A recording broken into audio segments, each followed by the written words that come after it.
Olá, concurseiro! Olá, concurseira! Mais uma Rota das 11, hoje com atualidades, acontecimentos que marcaram o Brasil e o mundo nos últimos 12 meses. Geralmente, atualidades na prova para concurso são justamente aqueles acontecimentos na política, na economia, nas relações internacionais, na cultura dos últimos 12 meses. 12 meses. E você pergunta, professor, mas como é que eu faço para estudar para atualidades? Leitura, leitura, leitura. Para você ficar bem atualizado dos acontecimentos que marcaram o Brasil nos últimos 12 meses, é fundamental você acessar alguns sites para você ficar bem informado, o UOL, o G1, Terra. Se você mora na Bahia, então visita lá algum site com noticiário local para você ter esse link, né, entre o noticiário local, o regional, o nacional e o internacional. Além disso, tem o Guia de Estudante, um site bem interessante porque você tem aquela estrutura de um caráter informativo com atualidades. Então, vale a pena visitar o Guia de Estudante, acompanhar alguns debates, acompanhar alguns programas que geram reflexão de algum tema polêmico, até porque atualidades também vai te ajudar na hora em que você estiver desenvolvendo a redação, porque atualidades vai te ajudar e estimular você a construir argumentos em relação a alguns temas. E você treinando a escrita, a reescrita, você vai inserindo justamente alguns conceitos que vocês tiveram acesso, né, através dessas leituras de artigos, leituras de jornais. Não fique só no WhatsApp ou no Instagram. Claro que no Instagram você pode encontrar algumas contas que também têm como função atualizar vocês em relação ao noticiário, né, político, econômico, cultural, social e também relações internacionais. Eu selecionei 11 questões que marcaram, como eu falei, os últimos 12 meses. E agora vamos trabalhar com vocês uma a uma, trazendo algumas informações e deixando vocês atualizados. Eu mesmo tenho uma rotina diariamente, eu visito diversos sites. Professor, mas tem alguns sites que eu não gosto do editorial, da perspectiva. Pessoal, na condição de estudante, na condição de concurseiro, você vai lendo aquilo que é ofertado, é colocado e vai trazendo, né, a triagem, vai fazendo a triagem para ver se é aquilo mesmo. Torne-se um concurseiro pesquisador, pesquise a informação, processe essa informação. Quando a informação é processada, ela se transforma em conhecimento, quando você desenvolve habilidades, competências, ok? Eu mesmo tenho essa mania que vem de muito tempo, né? Eu creio que desde 2000, 2001 eu gosto de acompanhar noticiários, eu gosto de ficar bem informado na questão de necessidade. Tornou-se uma necessidade eu ficar bem informado. Então, para você se dar bem em atualidades, se você reservar aí 10 minutinhos, 15 minutinhos, mesmo que você faça leitura só do título da matéria, mas já te ajuda. Tipo, Brexit, a saída da Grã-Bretanha da União Europeia. Então, você já escutou, né? Já ouviu falar sobre isso. Então, se é um noticiário importante, vai lá, aprofunda naquela notícia, naquele fato, naquele acontecimento. A prova de atualidades, também chamada de conhecimentos gerais, em alguns concursos,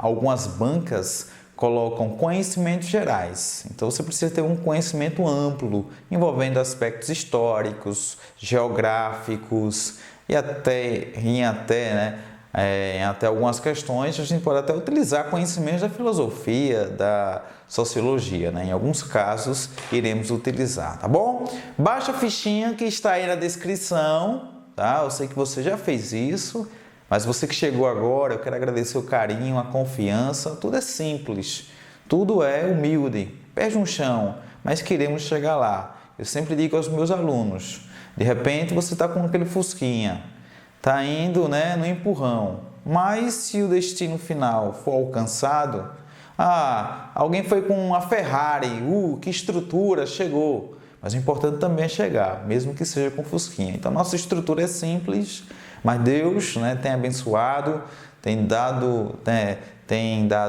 aí, né, oportunidade, Deus tem criado, né, oportunidades, e eu estou aqui com vocês, né, de Limoeiro, Pernambuco, para todo o Nordeste, e com pés no chão, agradeço demais a confiança de vocês, agradeço demais todo esse apoio e incentivo, que eu creio que o resultado vai ser excelente na PM Bahia. O segredo é esse, né? Luan Chagas, primeiro lugar na PM Pernambuco, dedicação, humildade, esforço, persistência, perseverança, e aqui não vai faltar em nosso canal, viu? Muita entrega.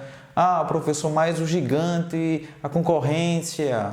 Seremos o Davi, né? Aquele pequenininho, mas que teve habilidade, inteligência e derrotou o gigante, né? Sempre respeitando o outro, né? Sem arrogância, sem prepotência, que o resultado vai chegar, tá bom? Vamos lá, primeira questão. Eu sei que você já cumpriu as missões, né? Dar o like, compartilhar, ajudar no crescimento do canal. Se você trouxer um inscrito, um amigo, né, para se inscrever no canal por dia, ajude muito, tá bom? Vamos lá, a primeira questão, selecionei a dedo, viu? Uma a uma, questões bem atuais.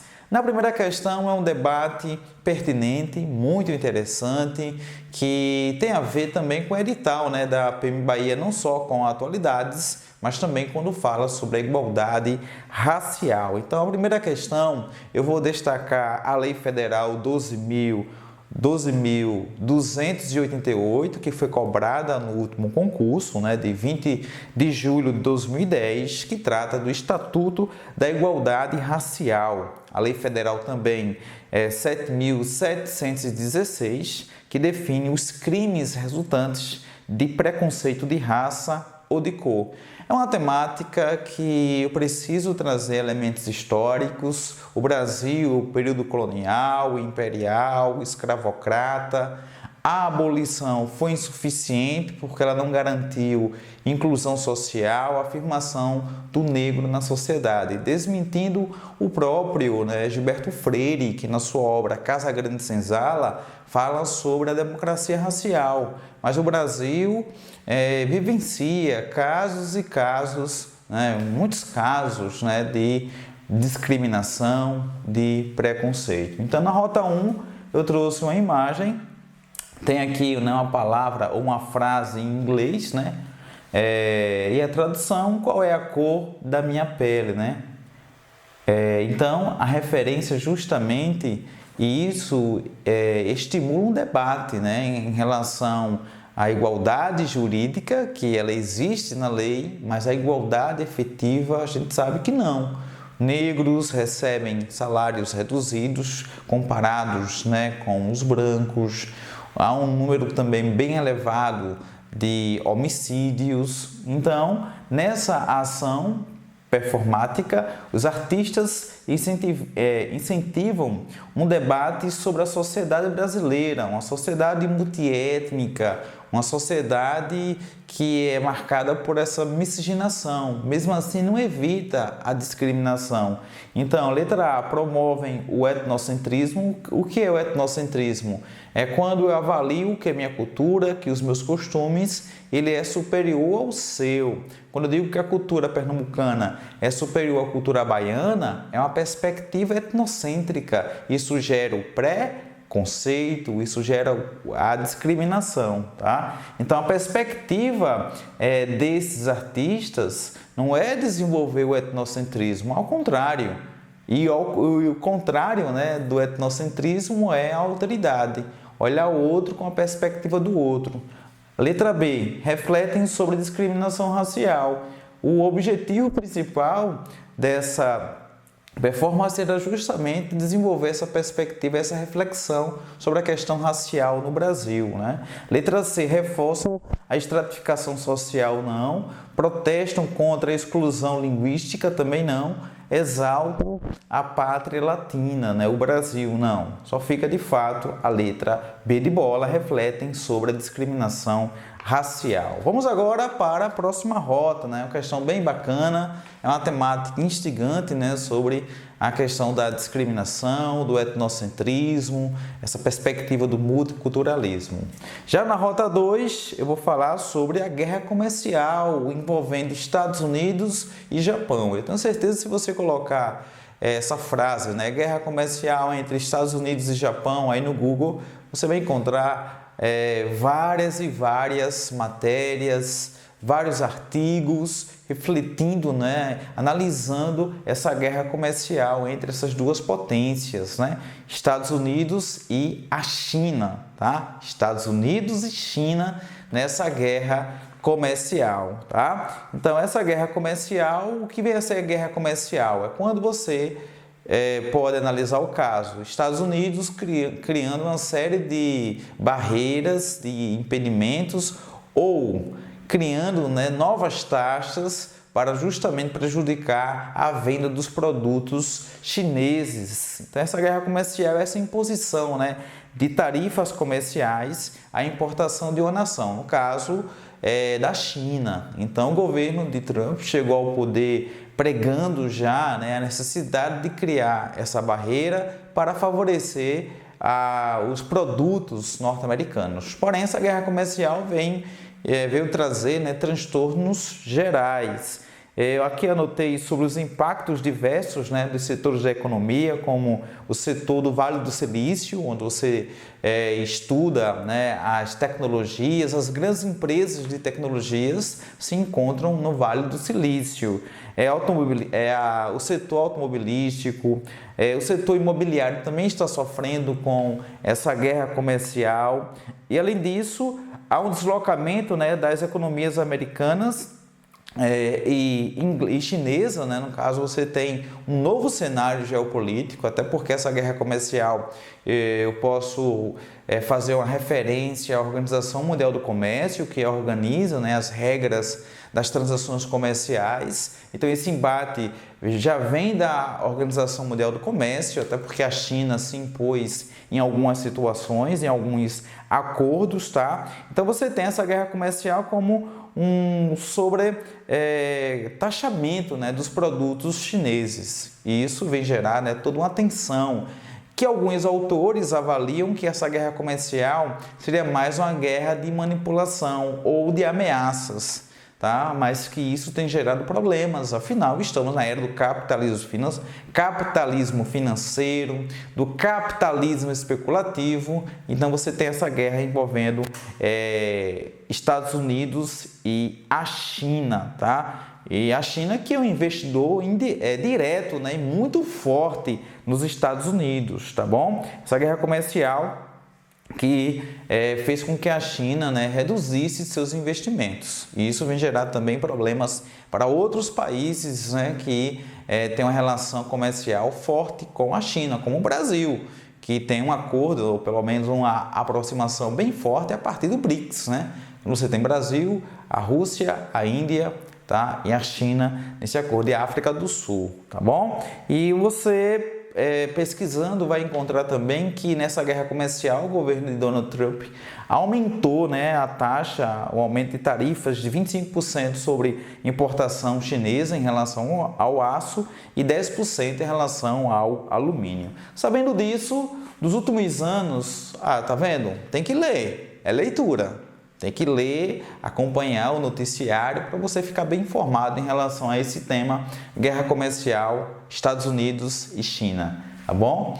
Nos últimos anos, acirrou-se a guerra comercial entre Estados Unidos e China, com a imposição mútua de tarifas e restrições. Aquela questão da reciprocidade. Se os Estados Unidos criam situações para prejudicar a venda chinesa, a venda dos produtos chineses, os chineses também vão criar, né, dificuldades para os produtos oriundos dos Estados Unidos, tá?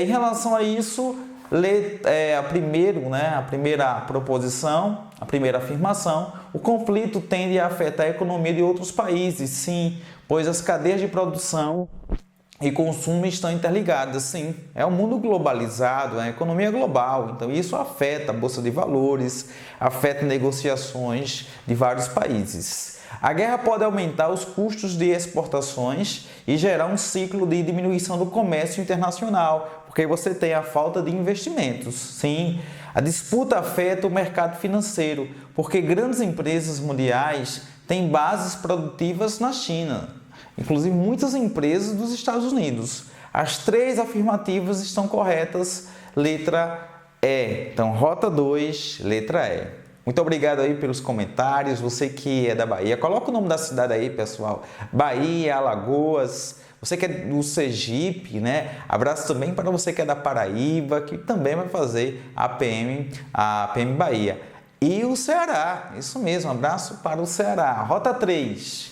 Aqui uma questão bacana que envolve até conhecimentos básicos, né, do direito constitucional. Sobre os cargos do Executivo e do Legislativo que foram objeto de eleições no Brasil em 2018, analise as afirmativas a seguir. O Presidente da República elabora políticas públicas, sugere projetos de lei e escolhe ministros. Ok.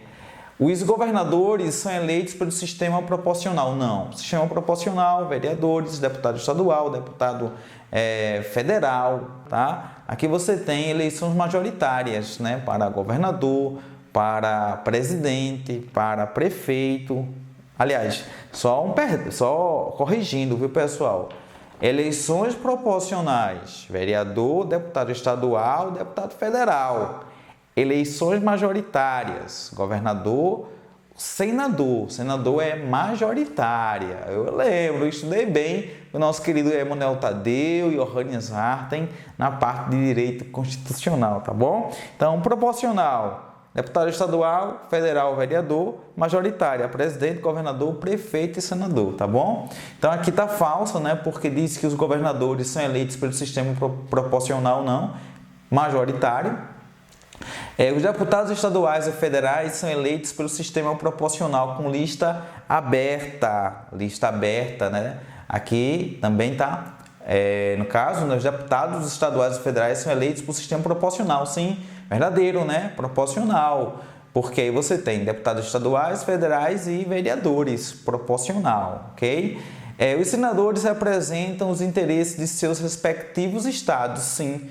Então, você tem, né, esse revezamento. Na última eleição, 2 senadores por estado, compondo o Senado com 81 senadores. Na próxima eleição, 2022, 1 senador por estado, e assim fica esse revezamento de acordo com a nossa Constituição. Veja que aqui envolveu atualidades. Se você estudou bem, né, direito constitucional, fazer essa questão com tranquilidade, né? Eu que não sou da área de direito constitucional, consegui aqui lembrar de boa, com tranquilidade, sobre a função do presidente da República, os governadores, senadores, que são eleitos, né, nesse sistema majoritário, nesse modelo majoritário, enquanto que deputados estaduais, federais e vereadores, você tem um sistema proporcional, ok? Então, a rota 3, letra C de casa. Vamos agora para a rota 4. Um tema muito, mas muito bem discutido, refletido pela imprensa nos últimos 12 meses. A saída do Reino Unido, né, o Brexit, que hoje, quarta-feira, 24 de julho, Theresa May formalizou a renúncia ao cargo de primeira-ministra com a rainha Elizabeth. Então, uma notícia de hoje, tá? Veja como há uma dinâmica ao estudar, né, atualidades. No lugar de Theresa May, o parlamento escolheu Boris Johnson, né, que é conservador, polêmico. Vamos ver o que vai acontecer aí na gestão de Boris Johnson na Inglaterra. No plebiscito de 2016, os cidadãos do Reino Unido optaram por sair da União Europeia. processo referido com a sigla Brexit, saída, né, da Grã-Bretanha. Na época, essa opção traduziu o quê? Descontentamento com relação às políticas migratórias da União Europeia no contexto da crise dos refugiados, letra A. Então, naquele cenário da crise de refugiados, muitos ingleses criam aquela reflexão. A gente está aqui para manter esses povos, né? Para manter essas pessoas que vêm de fora, para manter essas etnias. Não, então melhor sair da União Europeia. E é uma novela, né, que se estende ainda hoje, que derrubou a ex-primeira-ministra, né, Theresa May, que formalizou hoje com a rainha. Lembrando que o modelo na Inglaterra é o modelo, a monarquia parlamentarista, né? A rainha está ali apenas como decoração, porque quem manda, quem executa, quem tem um poder de decisão é o parlamento. A monarquia parlamentarista instalada na Inglaterra a partir da Revolução Gloriosa do século XVII, né, 1688, e com o The Bill of Rights você tem a petição de direitos, né, limitação do poder real, que permanece até hoje. Então, letra A, quarta rota 4, né, letra A, fazendo referência a essa crise humanitária, né, que marca a Europa. Rota 5, o presidente Michel Temer decidiu no início da madrugada desta sexta-feira decretar a intervenção na segurança pública no Rio de Janeiro. O Exército passará a ter responsabilidade sobre as polícias, os bombeiros e a área de inteligência do Estado, inclusive com o poder de prisão de seus membros. O oficial, no caso, né? O oficial interventor vai substituir o governador do Rio, Luiz Fernando Pezão, preso agora, né? Na área de segurança, a decisão do governo federal contou com o aval de Pezão e, em seguida, a prisão do ex-governador. E também havia um debate, uma reflexão concernente à reforma da Previdência. Quando vazaram áudios, né, de Michel Temer com Joesley Batista, ele viu que não iria aprovar e criou essa situação, porque com a intervenção nada pode ser votado no Congresso. Então houve a intervenção no Rio de Janeiro e a resposta correta aqui, né, a Rota 5, o interventor foi o general Walter Braga Neto, comandante militar do Leste, Rota 5, letra D de dado. Na Rota 6, a disputa entre... Olha só que questão bem atualizada. A disputa entre facções criminosas causou a madrugada mais violenta da história do Ceará. No Ceará, uma chacina em uma casa de shows neste sábado, deixou 14 mortos e vários feridos, segundo informa a Secretaria de Segurança e Defesa Social do Estado. O número de vítimas é questionado, porém, pela Associação dos Profissionais da Segurança Pública do Ceará, que fala em 18 mortes. Então, o ano, né, iniciou, né, com esse dilema, esses atentados que marcaram o Ceará. Então, você tem na sexta questão, letra A, né? O crime teria sido fruto da disputa por territórios de tráfico de drogas em Fortaleza entre o PCC, primeiro comando da capital, e o CV, Comando Vermelho, e o GDE, né, Guardiões do Estado. Então, Rota 6, letra A. Vamos para a Rota 7. O ministro extraordinário da transição, Onyx Lorenzoni, confirmou hoje, né, 3 de dezembro, a extinção do ministério a partir do dia 1º de janeiro, quando o presidente Jair Bolsonaro assume o Executivo Nacional. Em entrevista à Rádio Gaúcha, nesta manhã, Onyx explicou que as atuais atividades da pasta serão distribuídas entre três ministérios. A notícia destaca a extinção do Ministério do Trabalho, letra D de dado, o que gerou uma relativa polêmica, mas aí depois houve uma relativa acomodação também, tá bom? A rota bem atual, sim ou não? Essa oitava também é fácil se você acompanhou. Eu acompanhei em tempo real, viu?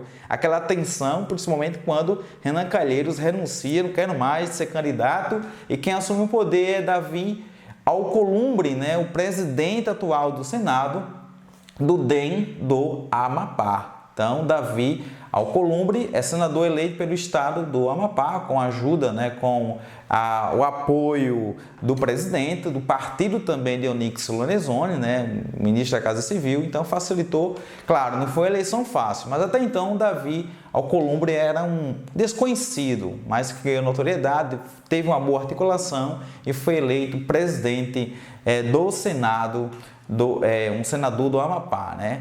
A Rota 9... O recém-empossado presidente da República, Jair Bolsonaro, assinou nesta terça-feira três decretos e uma medida provisória. Dentre as primeiras ações tomadas está a medida provisória que reestrutura a esplanada dos ministérios e estabelece a organização básica dos órgãos da Presidência da República e dos ministérios. O documento confirma a estrutura de governo já anunciada, com 22 pastas, algumas delas com competências ampliadas. Na nova estrutura ministerial, destaca-se o Ministério da Cidadania, que incorpora as ações que envolvem o desenvolvimento social, a cultura e os esportes. E na semana passada, a Ancine também foi inserido, foi inserida a agência nessa composição aí do Ministério da Cidadania. Então, letra B de bola. A 10, para encerrar, 10 é tranquilona, fica a letra A, uma das ações mais comentadas do atual governo nesse início do ano, exatamente 18 de março de 2019, foi a isenção de visto de turista de alguns países para o Brasil. Marca a opção que indica o nome dos países que ficaram isentos, insetos, mas isentos, tá? Eu vou até ajustar na fichinha. Isentos, então o erro aqui na banca, isentos. Estados Unidos, Japão, Austrália e Canadá, 10, letra A. E para encerrar, a Rota 11, os manifestantes na França, denominados coletes amarelos, reúnem aposentados, artesãos, diaristas, camareiras, desempregados, operários e pequenos empresários. Eles lideraram por 3 semanas uma onda de protestos no país, protagonizando cenas de violência em Paris por causa do aumento do combustível, tá? Então aí você tem letra A. O estopim das manifestações dos coletes amarelos na França foi o encarecimento do preço dos combustíveis. Assim encerramos mais uma rota. Quero agradecer o carinho, a confiança de todos vocês mais uma vez. Deus abençoe a cada um. Continue nessa luta. Continue torcendo aqui pelo professor Isaqueu, pela plataforma. O professor Isaqueu vai se dedicar o máximo possível para você chegar bem forte, tá bom? Muito obrigado. Fique na paz e até a próxima Rota das 11.